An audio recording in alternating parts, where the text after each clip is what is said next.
Hello and welcome to episode number 47 of Chel Squared. I'm your host, Andrew Chel, and as per usual, we've got a ton to talk about today. Recording late Wednesday night as opposed to Thursday. Hope you don't mind. Due to my schedule moving forward, I might move recording and uploading day to Friday because that's one of my days off. So if in the coming weeks there won't be a new episode on a Thursday, hang tight because it might be out on Friday. If I do change uploading days, I will announce it on social media. Follow the podcast on Twitter at Chel Squared and on Facebook for that information. For more hot takes, news about future guests, poll questions, and a whole lot more. If you want to follow my personal Twitter, it's at Chelney Andrew. Please rate the show if you enjoy listening. It means more to me than I could put into words. And as an incentive, I will give you a shout out on social media and on the podcast. Every time you either like the show on SoundCloud, give it a rating on Apple Podcasts, follow it on Spotify, etc. And you let me know that you have done so via review, via tweet, via DM. As long as I find that out, I will give you a shout out. And every time you either like the show, give it a rating or whatever, a puppy gets a hug from its owner. I don't make the rules here, just making sure you are in the know. If you prefer listening to podcasts on YouTube, search Chel Squared Podcast, and the show is there too. The show is everywhere from Apple Podcasts, Google Play, Stitcher, and every other platform you enjoy listening to podcasts on. If Chel Squared isn't on your preferred platform, shoot me a tweet or a DM, and I will put it on there. Also, Chel Squared is now a part of National Podcast Network, a new network dedicated to NHL podcasts. Check out the show on there by going to nationalpodcast.network/Chel Squared. And though I am a SiriusXM employee, this podcast is not affiliated in any way with the company. The opinions expressed in this podcast are mine and mine alone and do not necessarily reflect the views of SiriusXM. If you're angry at my takes, direct them to me and me alone, please and thank you. Game 7 between the Avs and the Sharks currently on the TV to my left, underway right now as we record. Third period, the Sharks are up 3-2 right now with just under 14 minutes left to go in regulation. So a big tilt right now. Live reactions as soon as this game is over, of course, and if it goes to overtime, we will definitely react to that as well. We'll also talk Stars Blues Game 7, Hurricanes Blues Series Game 1 coming up tomorrow, and everything in between in relation to the postseason. Speaking of the Bruins, Twitter was ablaze the other day at Marchand's attitude with the Toronto Reporter before and after the game 6 against Columbus. We've got thoughts, and you will absolutely get to hear them. Also, big news coming out of Edmonton. Kenny Holland is the new GM of the Oilers. All right, cool. Well, now what? Can Holland fix the seemingly unfixable hockey team? We will discuss. And some people in the Vancouver media, for some reason, are going hard-eyed over the thought of signing Tyler Myers. You just managed to trade away Eric Branson. Why must you hate good things, Vancouver? Why must you hate good things? There's no reason to be hating on the good things, and yet here you are hating on those said good things. We'll get into all of that, the poll question, and a whole lot more. Joining Chel Squared this week is the Oilers writer and play-by-play voice of the USPHL Junior Bruins, Alex Thomas. Alex, how are you? Welcome to the show. I'm doing great. Thanks for having me. Appreciate it. Absolutely. Alex, before we get into the super nitty-gritty here, important question for you. What are you listening to at the moment? Could be a band, could be a podcast. What's captivated your interest recently? Ooh, I just really started to kind of, cool down from hockey season, right? I mean, the Oilers are done, and yeah, the Stanley Cup playoffs are still going on, but junior season's done, college season's done. So, I've during the course of the season, I listen to Spit and Chicklets all the time. I mean, that's my big podcast. But you know what? Right now, I'm not really listening to much. I'm just kind of taking it easy right now. It's weird having all this free time, but Chicklets is the one thing that I listen to religiously. No music, nothing that, like, no new bands that you found? I don't have the aux. I don't have the aux at work. So when I work I gotta listen to whatever the guys in the office want. It's usually country, and I'm not a big country guy, but That's usually what goes on. We'll get to the summertime music pretty soon. I'm a yacht rock guy. I can't lie. The country music at work, man. Oh, it's tough. I feel super, super, super bad for you. So, so the big news out of Edmonton here before we get into the playoffs: Kenny Holland, new general manager. I mean, he's been in Detroit. He built that team, and that team has obviously had their fair share of success. Now, they're in rebuilding mode, and now Kenny Holland has moved on and is now taking over the reins in Edmonton. Now, you wrote an article, I believe you posted it yesterday, talking about who Kenny Holland might pick as Oilers' new head coach. Talk to me about that article and your thought process behind it. It's interesting because up in Edmonton, they seem to have a new coach every year, right? Like they can never just find somebody that brings stability to the organization. They thought they had that with Todd McClellan, but unfortunately, the way Peter Shirley built that roster, it just didn't work out that way. But I mean, you look at what the Oilers had. Ken Hitchcock just wasn't a good fit, right? I mean, if you look at all the stats for this Oilers team, you can make a case that they were actually worse under Ken Hitchcock than they were under Todd McClellan. They were just getting more saves, and they went on that nice little run right after Thanksgiving that brought them back into a playoff spot. It's tough to remember now, but they were in a playoff spot Christmas morning. And a big reason for that was that hot stretch they went on with Hitchcock. But they got some great goaltending, and outside of that, they were actually a worse team, I thought, under Hitchcock than they were under McClellan. For me, I think they're going to want a veteran head coach. Dave Tippett's Dave Tippett's one of the guys they're talking about. I was just saying Ken Holland's been talking about stability with Edmonton. And he's a guy that's routinely hired veteran coaches. I mean, he was the GM of Detroit for 22 years, and he hired 4 different coaches. So goes to show that he's looking for stability. He's looking for a guy that can come in there and lead the way for 5, 6, 7, 8 years with McDavid, Draisaitl, and whoever they decide to add here in the next couple of months. But Dave Tippett's name has come up. Dan Bilesma's name hasn't been publicly connected, but there's a belief that he's going to be involved in there. And it seems like everybody in Edmonton wants Todd Nelson back in the organization. I mean, he was the interim coach in 2014-15 and was their AHL coach before that. He's with Dallas now, but he's another guy with some Ken Holland connection. Who would you want behind the Oilers bench? I mean, you've listed a lot of names here, but a lot of them just seem to be the same coach, right? Dan Bilesma. A lot of the other names, Dave Tippett would be a better option in my opinion. But I mean, you got these guys that sure you want stability, but Todd McClellan was supposed to bring it, and that didn't happen, right? Ken Hitchcock was supposed to bring it, and that didn't happen. Eventually, I mean, here's the thing, right? To be a coach with experience, you have to give somebody experience. And eventually, you're going to have to give somebody that hasn't had it a shot, right? Whether it be somebody from the AHL, from college, from some league, right? Eventually, the Oilers or a team like the Oilers that have looked for stability and can never seemingly find it, they need to step out of their comfort zone and give someone else a shot, because if they don't, I mean, I don't know how can Dan Bilesma help this team? How can he push this team into non-obscurity right now? This team, I mean, you have, all right, so you put Dan Bilesma at the helm, and what is he going to do differently that Hitchcock didn't do or that McClellan didn't do? This is the same kind of, just the same pattern of, all right, well, here's a name that we know that has coached in the NHL.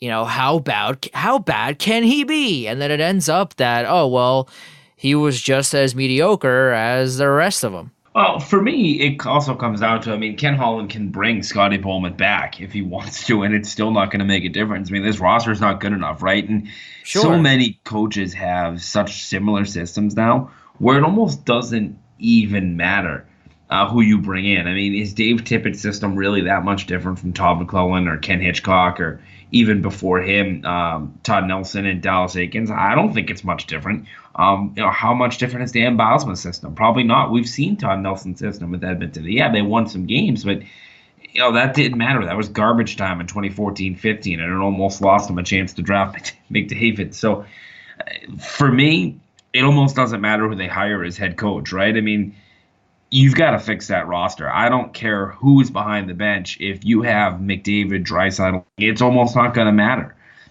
So I mean, I'm not overly concerned with who they hire as head coach. I'm not big on Dave Tippett. I don't think his style really fits what they're doing. I do like your point though of giving somebody else a chance. I just think the organization's scared to do it because they did it with Dallas Aikens when Craig McTavish hired him in 2013, and it backfired so much on that team because Aikens bit off more than he could chew at the time, and it was a disaster. And I think they've been a little bit hesitant to go in the direction of a rookie head coach. But Todd Nelson makes a lot of sense. He was on the bench of the Dallas Stars this season. He's done great work in the AHL with Edmonton and Detroit.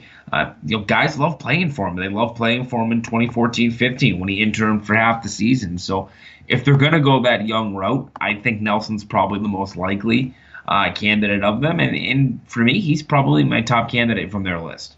I'm going to have to disagree with you when you said it almost as if coaching, whoever they hire doesn't matter. You listen to how Carolina talks about Rod Brind'Amour, right? You talk about how they all want, like, almost seemingly could do anything for him. That's how much they respect him. That's how much they appreciate him. And if it was somebody else with a similar system, then I don't think the Hurricanes would still be in the playoffs. This team made the Eastern Conference Finals, and you listen to the way they respect their head coach, the way they play for their head coach. And sure, Rod Brind'Amour, Stanley Cup winner, we all know, how great he was as a player and all of that, a captain, and all that great stuff. But we've seen that in Wayne Gretzky. I mean, he great player, wasn't that great of a coach. The Hurricanes love Rod Brind'Amour. And what the Oilers need is someone that the team can rally around, because that's what the Hurricanes did. They rallied around Rod Brind'Amour, and also they rallied around Don Cherry's terrible comments, and they made merch out of it. Bunch of jerks. It's great. It's fantastic. And the Hurricanes have at the time you look at it and you go, oh well, at I think it was January 1st or somewhere around the same time when the Blues were in dead last, the Hurricanes weren't far behind. They were 23rd when the Blues were dead last at one point, and now both those teams are two of the 4/5 teams remaining in the Cup race. This game is almost over. There's about 6 minutes to go in this one. Sharks are still up by 1. Obviously, for those listening tomorrow, you know the results. We do not. So we are talking as if there's still 5 teams left in the race, because as of right now, as of Wednesday night, there still are 5 teams. But you take a look at how this team, this Carolina team, this young, super young Carolina team, minus Justin Williams, who's Mr. Game 7, as you know, as I know, as we all know, how fantastic he is in clutch moments. They play so well, and they gel so well, and a huge part of that, a lot of credit goes to Rod Brind'Amour. And I have to disagree with what you're saying, because who the coach is obviously makes a huge difference. It really, to me anyway, we obviously could disagree on this, but to me, it seems as if, your system and what you implement on a day-to-day basis is fine, and that's one side of coaching, but your team has to want to play for you, right? Your entire team has to collectively collect themselves and go, okay, we want to do this for the coach, because we can do this. We know that we can do this. Our coach believes in us. We believe in us, and we could do it. There has to be that sort of mentality in the locker room, unless you have some sort of unreal talent. But we saw unreal talent in the Tampa Bay Lightning, and they got swept in the first round. So I think who you hired definitely matters in this situation. Yes and no. I mean, I do agree with you on the part of you have to want to play for a guy, and I think that's a big reason why I think Todd Nelson is the right choice from the list of candidates that we've heard so far. Because I mean, even you look back to when Todd Nelson was the interim head coach of the Oilers in 2014-15. I mean, Nail Yakupov probably played his best hockey outside of when he played for Ralph Kruger his rookie year. Another guy that the guys love to play for. Derek Roy was a huge part of that Oilers team in 2014-15, and interestingly, he hasn't played in the NHL since then, but he was pretty good for them down the stretch drive. Guys like to play for Nelson, and it's funny, I was scrolling through Twitter today, and I saw a couple of players who played for Nelson in Oklahoma City of the American League and then played for him in Grand Rapids when he went to the Detroit organization, and they were saying how guys would run through a wall for him. So looking at the list of candidates, I think that's a big reason why he's at the top of my list, because you know how much guys want to play for him. That's a big reason, if we go back to why Edmonton doesn't like to go with rookie coaches. I mean, Dallas Eakins alienated that locker room when he made Andrew Ferentz captain and really kind of took sides against some of his young players on that team. And that just ended up becoming a disaster. So I do agree with you on that front. I think the Rod Brind'Amour effect is, and look at Boston, too, the team they're going to play in this conference championship round. Bruce Cassidy, he's got the respect of his guys, and they would run through a brick wall for him. So I think that's why I lean towards Todd Nelson for Edmonton's coaching hire. But the big thing for me is, I just don't think this team has enough talent right now where I'm not sure it would matter who they hire as coach. I mean, I just don't think there's enough where a head coach is going to push this team into the playoffs. They have to make some sort of moves, and I'm pretty confident Ken Holland will. I just don't know the extent of the moves that he's going to make, the changes that he's going to make, but they have to upgrade their talent level. They need at least 2, probably 3 top 9 forwards. I would say 2 wingers and a center before we can even talk about them potentially being a playoff team next year. So I think that's where I mean the coaching hire doesn't matter in the sense where that's just not going to push them into the playoff. They need a lot more help. But I would go Todd Nelson, and a big reason is because of those points that you made. Oh, sure. I mean, I don't think anyone's suggesting that, hey, putting Milan Lucic on the top pairing with Connor McDavid, on the top line with Connor McDavid is going to solve anything, because Lucic can't skate anymore. He can't score. He can't move out there. So no one, at least to my knowledge, I would hope not, is suggesting to keep the team as is, because if you do that, well, what's going to happen is you're going to be terrible again, and nothing's going to change if you keep Lucic where he is, as in in the lineup. They might not have a choice. I mean, you do in a sense. Obviously, you don't want to bench someone making that kind of money, but at the same time, you probably should. You probably should. I mean, do you not agree with that? Because I feel like Milan Lucic, if he was the Bruins Lucic, that'd be one thing, right? But the guy is so broken from years of that style of play. He can't skate anymore, so he can't play on a top line with McDavid or Nugent Hopkins even, or a Draisaitl, because he can't keep up. And as a fourth liner, at like 5 years ago, maybe not now. 5 years ago, with his current play style, I mean, obviously Milan Lucic 5 years ago better than a fourth liner, but given Milan Lucic now, I guess he would have fit the hashtag grit, hashtag glue guy on the fourth line 5-6 years ago. But now, I mean, the guy can't skate, and the Oilers need speed. That is one thing he does not have. No, and we know he's requested a trade at least once, and that came last summer. And there are varying reports, depending on who you want to believe, that there was no market for him, or more likely, I believe, Peter Chiarelli just wasn't interested in moving him. He really thought that he was going to have a bounce-back season, and that's just one of probably 1.5 million reasons why Peter Chiarelli doesn't have a job right now. Sure. But, there was interest in Lucic at the deadline, I will say that. So, there is the possibility that they can move him. But you also have to keep in mind, I mean, they brought this guy in to be a leader, right? I mean, when they signed him in 2016, they talked about changing the culture. They talked about him being part of the leadership group and him helping take Edmonton from, this team that, you could would roll over and die, and you could bully easily on their ice when you came up there. And he wanted to change that and give them that swagger. And for his first season, he did, to his credit. But these last 2 years, you're right, he just hasn't been able to keep up, and he can't produce at an NHL level anymore. But I don't think Lucic has realized how to handle that yet, and I think that's become a bit of a problem off the ice. I'm not saying he's a bad teammate. I'm not saying he's a bad guy. He's not. But I think there's a frustration there and a negativity that has bled into the locker room, and you risk, if you make Lucic a consistent $6 million healthy scratch, I mean, A, that's hurting your ability to build depth, which Ken Holland has said about a million times in a day and a half now that he wants to do, is build depth.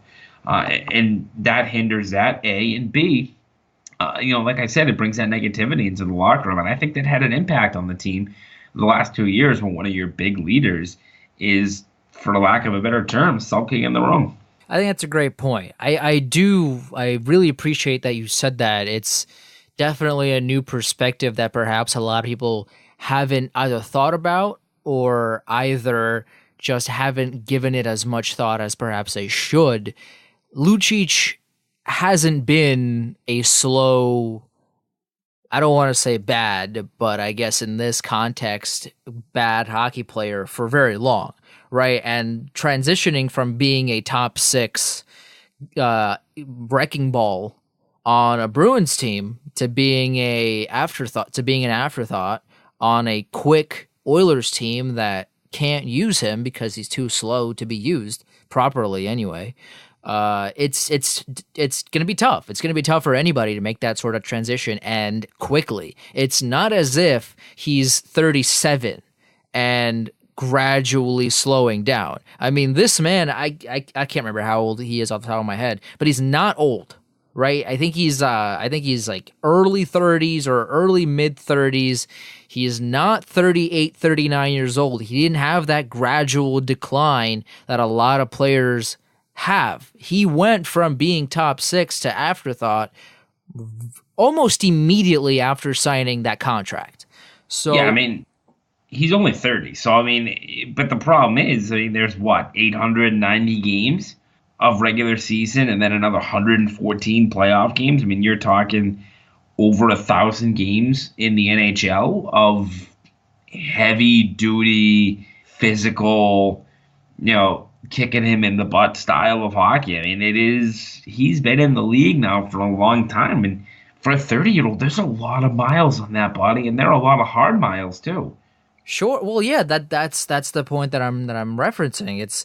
He not only played on the Bruins for a while, he used his body every single game and most shifts during each and every single game. So it's not surprising that he just can't move as well, he can't hit as well, he can't do things that he wishes that he could do better because that was his style.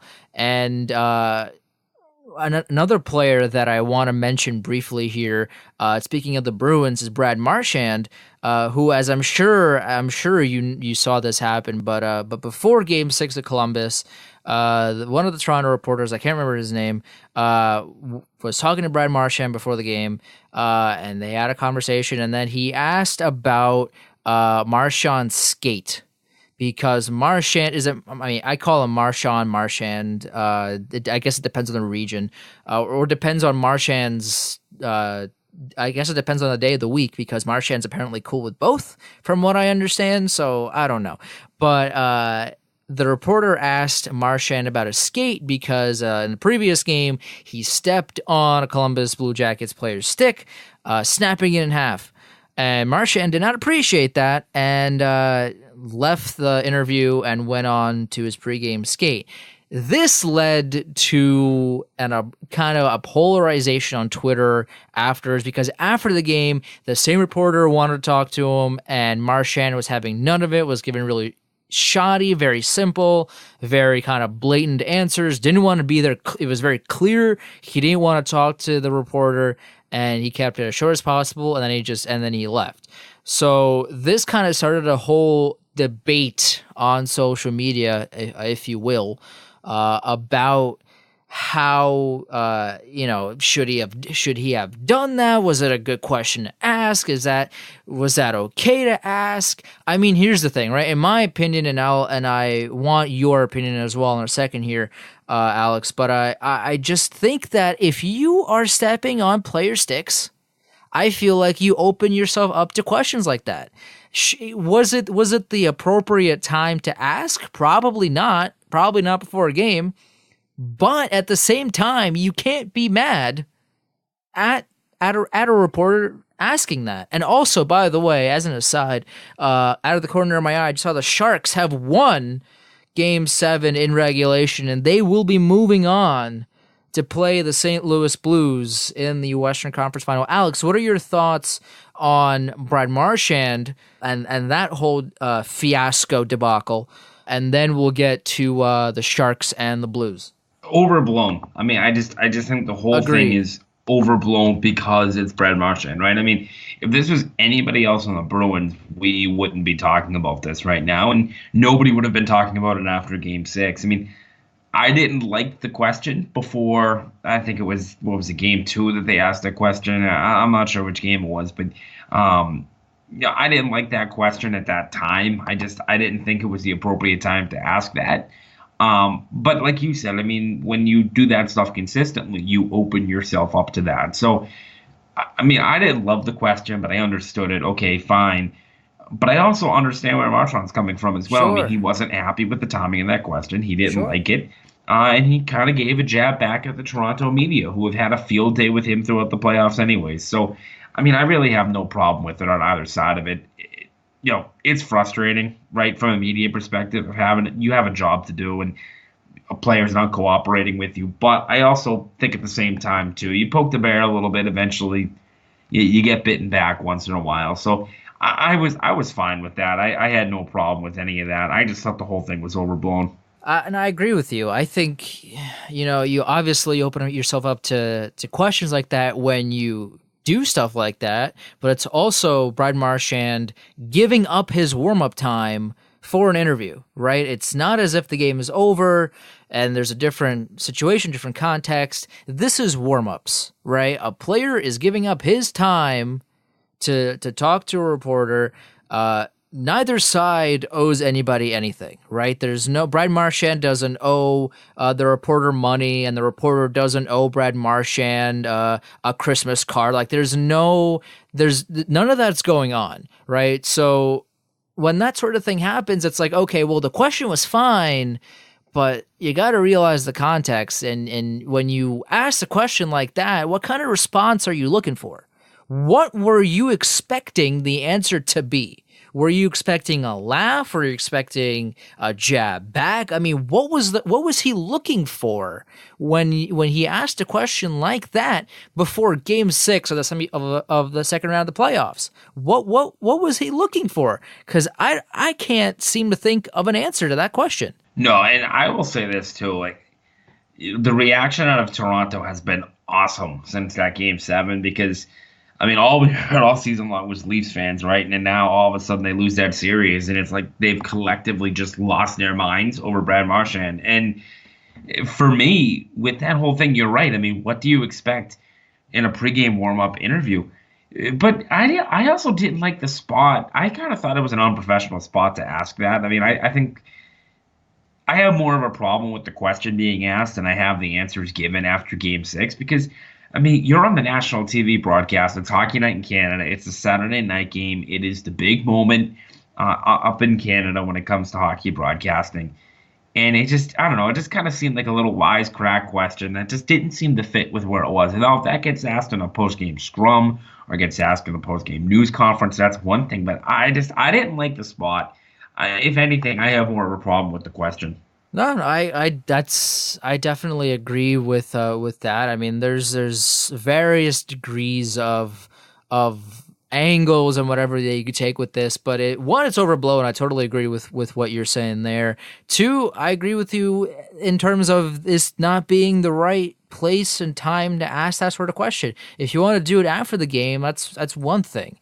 Yeah. you're still going to get the same kind of response, right? But at least the game is over, and you could still ask the same question, but you could have been like, oh, I don't know, oh, how sharp are your skates tonight? Because you were looking pretty good, but after snapping the stick in half, it sure seemed like your skates were as sharp as ever. I don't know, some sort of passive aggressive jab. If you want to do that after the game, I don't want to say it's fine, but I can see why you would want to do that. But also maybe not during a pregame. Not during pregame. I don't know. This is overblown, and I totally agree with what you're saying. It's also just like a player is giving up his time to warm up to talk to you. Maybe don't ask him ridiculous questions that are going to give you ridiculous answers. There's no reason for that question in that space. None, because that I don't know what he was expecting to happen. I don't know what kind of answer he was looking for, but he certainly got one. And sticking with Canada for just a second here before we switch over to the Blues and the Sharks series, which is now official and will happen in a couple of days. Vancouver apparently has lost their minds. A couple of people in Vancouver and a couple of people in the media as well are seemingly now all aboard the Tyler Myers train, and I don't get it. He's tall, and that's about it. He's not great defensively, right? He's not great offensively either. I really don't get the obsession with Tyler Myers ever since he left Buffalo, ever since that trade happened. I just don't see why or what people see in Tyler Myers that suggests that he's good at being a defenseman. He's tall. And I guess that's the correlation is, he's tall, so he can use his stick and he can use his size to defend. Or he's not good defensively. He's not good defensively. You take a look at his stats, his analytics. Even if you don't like analytics, just watch him play. He can't defend properly. He's big, sure.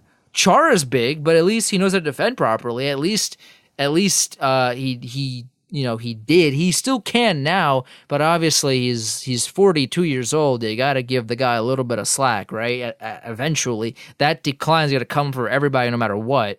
But Tyler Myers is not 42 years old, and I would rather have Chara as my fifth or sixth defenseman than Tyler Myers. I just don't see why Vancouver, a team that just got rid of the worst defenseman in the entire league, and Eric Branson, and now all of a sudden they think they have it great, and now they want to overpay for Tyler Myers? Can we figure it out, Vancouver? Because Tyler Myers is not the solution to your problems here.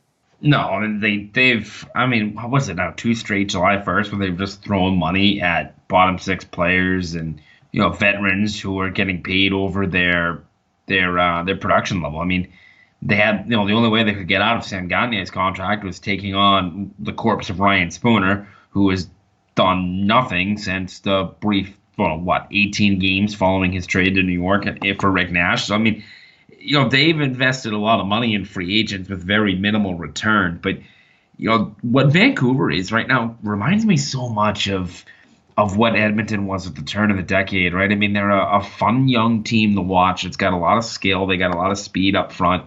But they don't have that goaltender. They don't have that defense. And they don't have the right veterans. And they just keep overpaying these third, fourth line players who they expect to play higher up in the lineup than they need to from teams that win, and they think they can just plug them in, and then these guys will propel them into the playoffs. And it's funny, this obsession with Tyler Myers is revolving around Myers being the piece that pushes him in the playoffs, and I just can't see that. I don't see the correlation there between Tyler Myers and a playoff spot. I like Myers more than I think most people do. I've got time for him as a number 4, number 5 defenseman, but man, how much do you think he's going to get as a right shot defenseman with that kind of size on the free agent market? A lot. Way too much.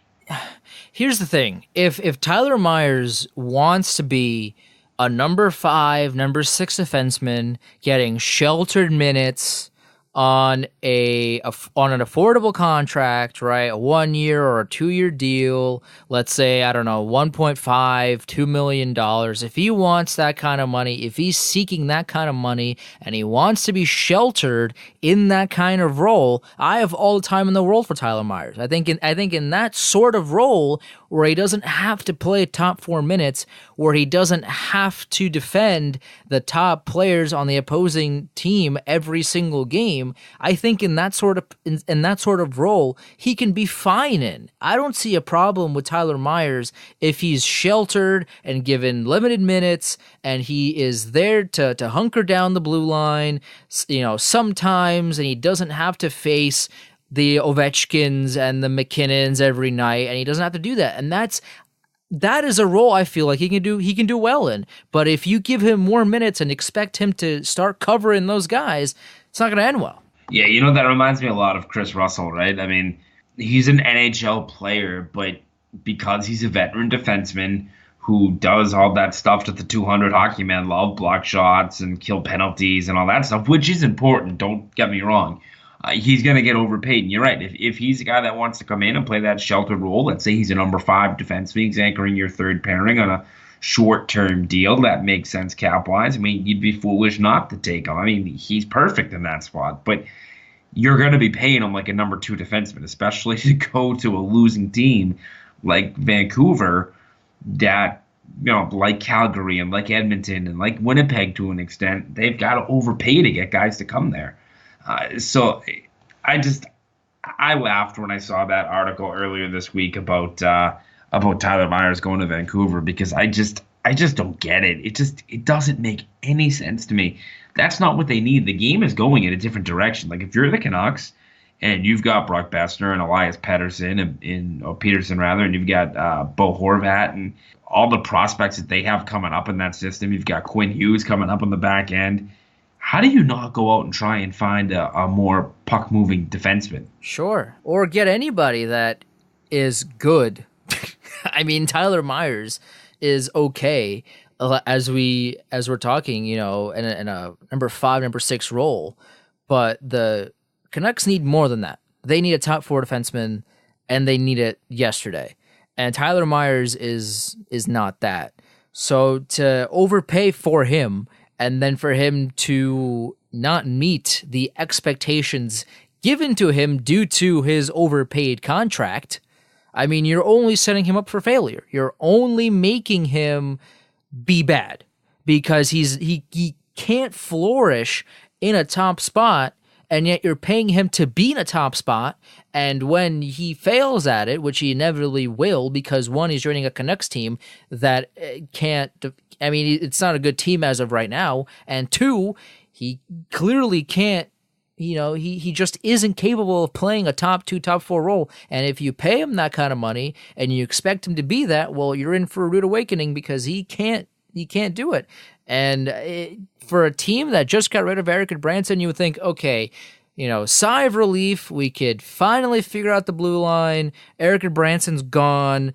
That's an addition by subtraction here. Let's move on. Let's figure this out. And now all of a sudden they want Tyler Myers? I mean, give me a break here. What did they pay Luke Schenn last year? $800,000 after they got him from Anaheim. And how much is he going to cost if you wanted to bring him back on a 1-year deal? Maybe a $50,000 or $100,000 raise. I mean, Tyler Myers is better, but how much better is Tyler Myers than Luke Schenn? And is that worth the, let's say, I don't know. I mean, I think Myers gets at least $6 million on this contract. Is that worth $5.1 million to upgrade from Luke Schenn to Tyler Myers? I mean, I look at it that way. You pay for the name. In that context, You pay for the name. And if you give Tyler Myers $6 million, it better be a 1-year deal. It better be a 1-year deal, because if it's anything more than a 1-year deal, you're going to hate that contract for the rest of the time, and it's not going to end up well. I mean, you don't want to give Tyler Myers $6 million at all, but if you're going to give it to him, it better be a 1-year deal, because if it's anything longer than that, it's going to be catastrophic for the team that ends up signing him for that much. When's the last time they paid for a name? It was 2016 with Louis Eriksson, and they're trying to find a way to get out of that contract right now, and one of the only ways that they may be able to get out of that is there's been some talk of moving him for a Milan Lucic type of contract. And really, does that make your team any better No. from flipping out Erickson for, like, let's say Lucic or even Kyle Okposo in Buffalo? I don't think so. So you go chasing after the name, you go chasing after the big fish. More often than not, it doesn't work out, and it becomes a boat anchor contract. I mean, let's be honest, that's what Louis Erickson is right now for Vancouver. Do you want Tyler Myers being that guy when you need to sign Brock Besser, you need to sign Elias Peterson, do you need to sign Jake Virtanen, Quinn Hughes, whoever you draft here in June? I mean, do you want that bone anchor contract? I mean, you got to think of the future as well. I know they want to make the playoffs next year, but you got to be realistic about things too. I mean, I don't think they're a playoff team next year, and I don't think they're one piece away. So why go and invest in a guy that might hurt you cap wise for the next 5, 6 years when, just re-sign Luke Schenn and it's not going to be that much of a difference. Well, you're absolutely right. And speaking of the playoffs here, I want to touch upon the Stars Blues Game 7 last night, Tuesday night, if you're for those that are listening. Jim Montgomery went full on Alain Vigneault in that game. And let me explain why. So I'm a Rangers fan. I've been watching Alain Vigneault, unfortunately, for the last few years, except for obviously last season when David Quinn took over. And Alain Vigneault loves his playoff turtling. He loves it in the regular season too, but he loves it in the postseason. And what I mean by that is the entire game is played in your own zone. The entire game. 60 minutes out of the 60 minutes is played in your own zone. You are scrambling for the puck. Your goaltender is making a trillion saves like Ben Bishop did in Game 7, like Lundqvist did for his entire career as a Ranger. And most of your offense is luck-based. It's opportunistic-based. It's puck bounced off the referee and right out in front based, like the goal in Game 7 where Zuccarello, which is perfect analogy for this, right? Zuccarello scored the only goal for the Stars in Game 7. Well, isn't that just wonderful? Because that's what he tended to do in New York.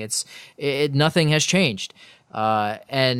This is very, very, very Alain Vigneault-esque. You give up a million shots, you expect you hope your goaltender shows up, which in this case Ben Bishop did very well, and Lundqvist did for his entire career when Alain Vigneault was there.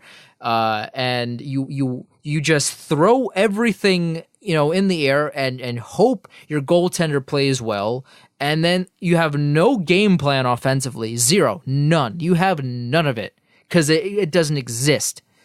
And then eventually your team either wins miraculously, right? Or they lose in heartbreaking fashion, which is what the Rangers did under Alain Vigneault, and that's what Jim Montgomery did with the Dallas Stars.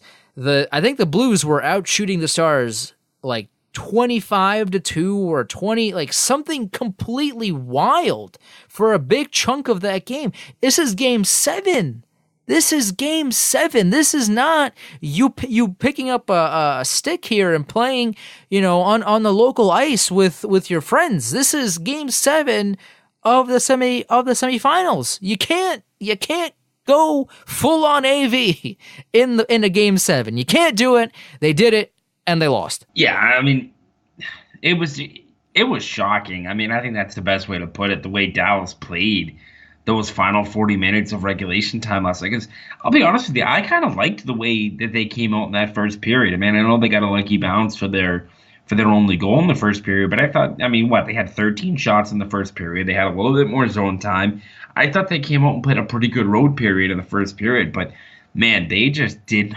It's almost like they didn't even come back out into the ice for the final 40. I was surprised by the way Jamie Benn, Tyler Seguin, Alexander Radulov, even some of their depth pieces. John Klingberg is a star, but even some of their depth pieces like Rupe Hintz and guys like that. I'm drawing blanks right now, but guys like that just completely no-showed the final 40 minutes, and that was pretty shocking to me.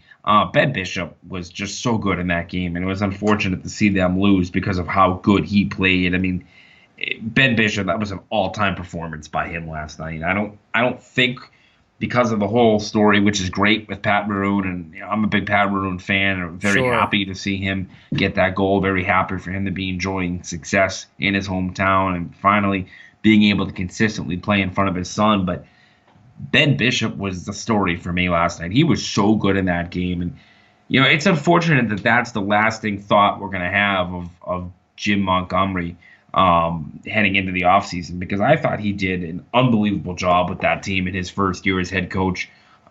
They weren't your typical Dallas Stars, right? They weren't this running gun team that couldn't play defense.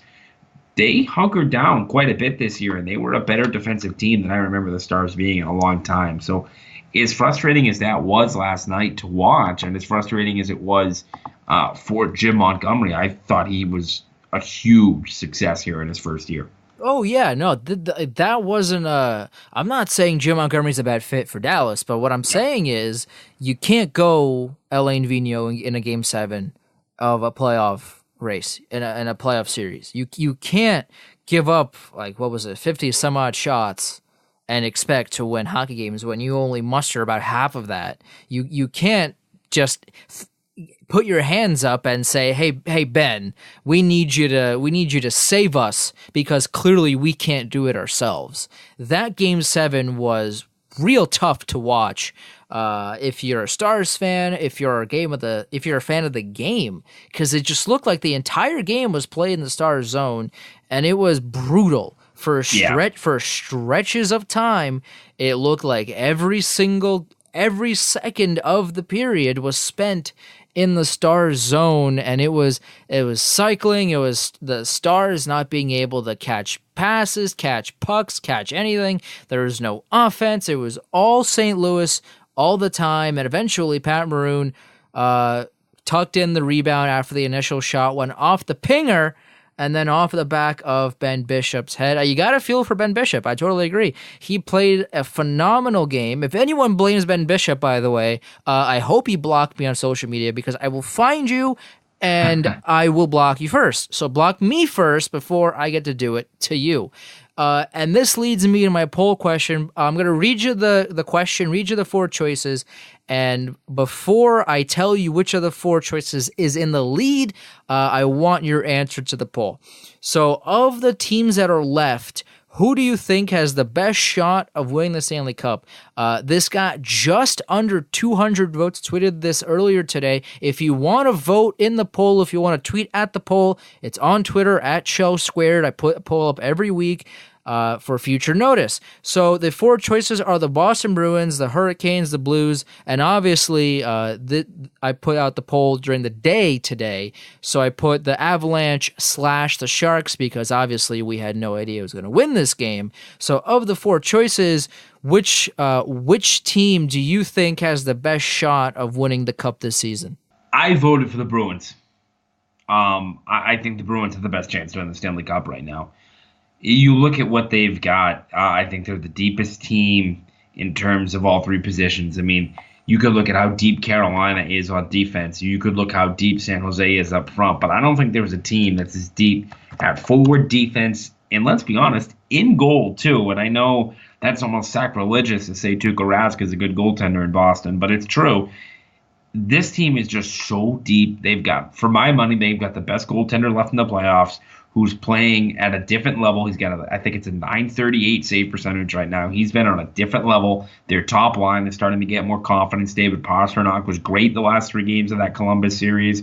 You know you're going to get good production out of Brad Marchand. You know you're going to get it out of Patrice Bergeron. Charlie Coyle has been great for the Bruins this playoff. Their fourth line is contributing offense. Charlie McAvoy had his coming out party, if you will, in that second round series. I thought he was the Bruins' best defensive player in that series, and they've got depth on the blue line too. I mean, John Moore has only played 2 games this postseason, and I think he's a pretty good player, and he'll be in the lineup for Game 1 against Carolina. So for me, I think they're the deepest team left in the playoffs, and all of their top guys are playing at their level. So I don't see how Carolina can beat them, and I don't see whoever comes out of the West being able to take down the Bruins. I think this is their year. Well, the poll at least agrees with you. 46% of the vote of people that voted in the poll voted for the Boston Bruins. The Blues were in second with 26% of the vote. The Hurricanes third with 15% of the vote. And what's interesting to me is that the Hurricanes are third, Avalanche and the Sharks, which is one option because you can only put 4 options on Twitter poll. Avalanche/Sharks fourth, dead last in the poll at 14%. And I see the argument for Boston. I understand the argument for Boston. Here's the thing, and they pretty much are the favorites at this point. I would assume. It's got to be them or San Jose, I would think. I would assume that either Boston or the Sharks are going to be the favorites here at this stage of the postseason.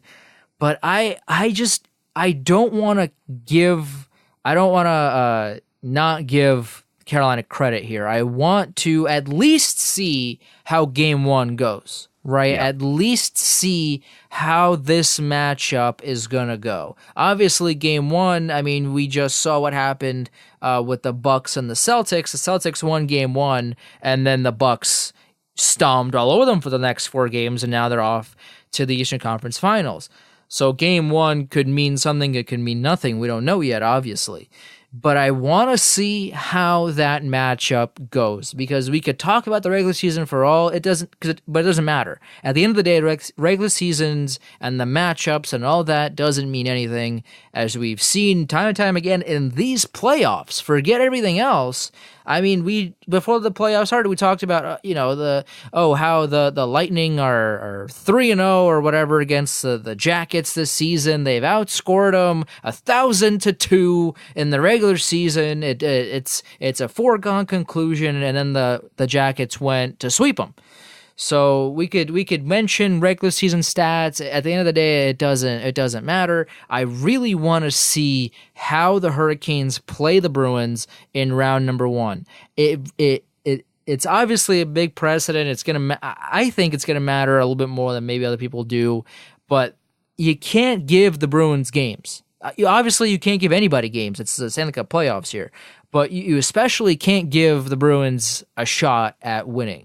Because if you give them a crack, and they'll tear the door down, and they'll stomp all over you. So if you really want to make a statement here, I would almost be surprised if the Hurricanes don't at least come out in the first period and set the tone of the game. I would imagine that Boston, at least at some point in that game, is going to take over and score a goal, maybe 2, and then the commentary on social media would be like, oh well, the Bruins are gonna win, it's over, whatever, as social media tends to do, but.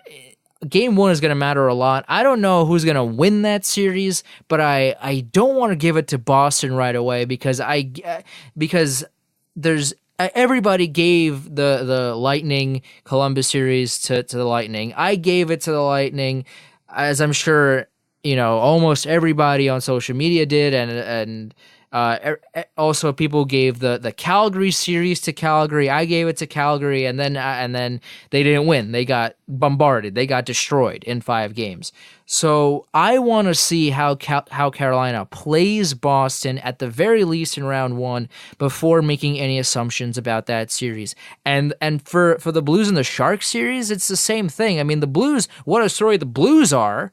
Right, from going from dead last in January to now making the Western Conference Finals. Pat Maroon, what a great story. St. Louis native, scored the game winner in Game 7. His 10-year-old son was crying in the stands after he realized what just happened. I mean, that's a story and a half. I mean, you can't make that kind of stuff up, and it's fantastic for the sport of hockey. It's a great storyline.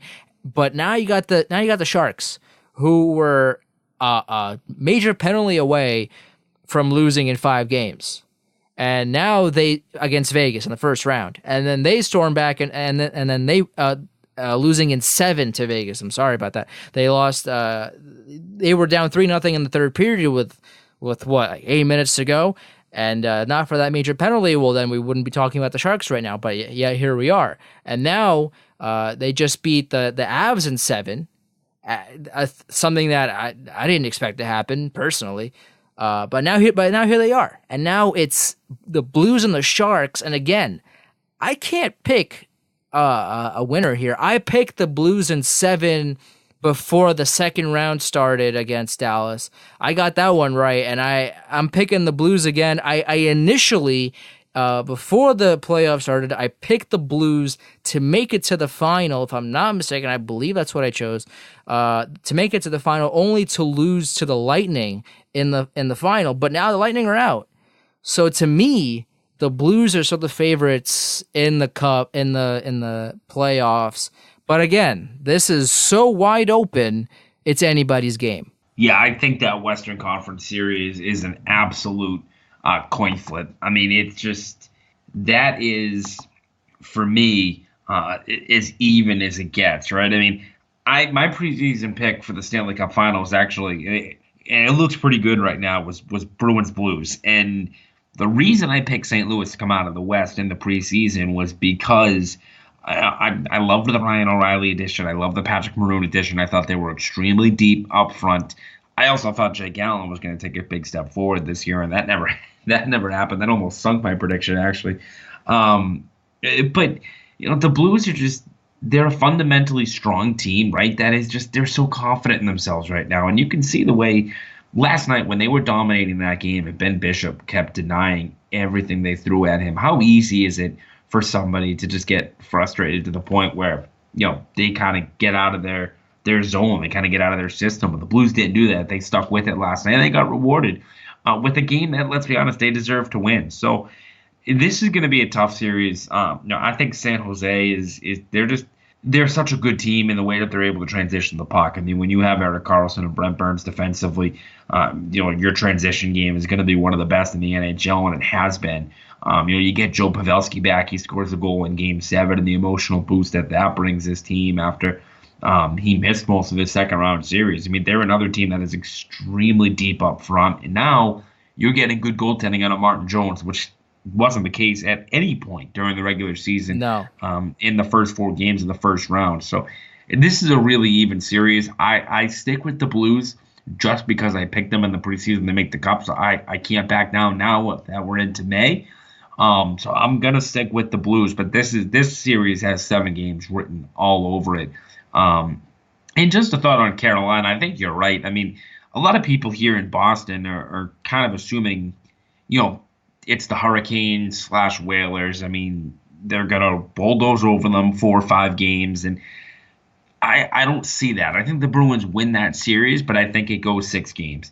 Carolina's going to keep it tight. But the big thing for me is, okay, now Curtis McElhinney is the starting goaltender. What's he going to perform like? How is he going to go out there and play against a Bruins team that, let's be honest, the Bruins are better than the Islanders? I didn't believe in the Islanders for most of the season. I thought it was a great story. I was happy for their fan base after they lost John Tavares to go to the playoffs and win a round. I thought that was excellent for them, and I was happy for them. But they were a paper tiger to me from day one. So I'm going to be interested to see how Curtis McElhinney handles this spot if he is a starter and Peter Mrazek can't go. And I'm going to be interested to see how the Hurricanes offense, which is very deep, how they attack a Bruins defense that is deeper than anything they've seen so far. Because Pittsburgh, I thought, had the worst defense of any of the 16 playoff teams.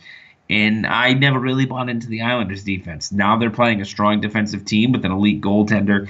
Let's see how Carolina's offense handles that. They'll win a game or 2, probably 2. I'll say this goes 6 games minimum. But I don't think they have that goaltending that can push them past such a deep Boston team. That's what people said in the Washington series. That's what people said in the Islanders series. And yeah, I will say I had them beating the Islanders. I will say that. Sure. I mean, that there was a lot of people that were going one way, a lot of people going the other way. I mean, Leonard was playing out of his mind.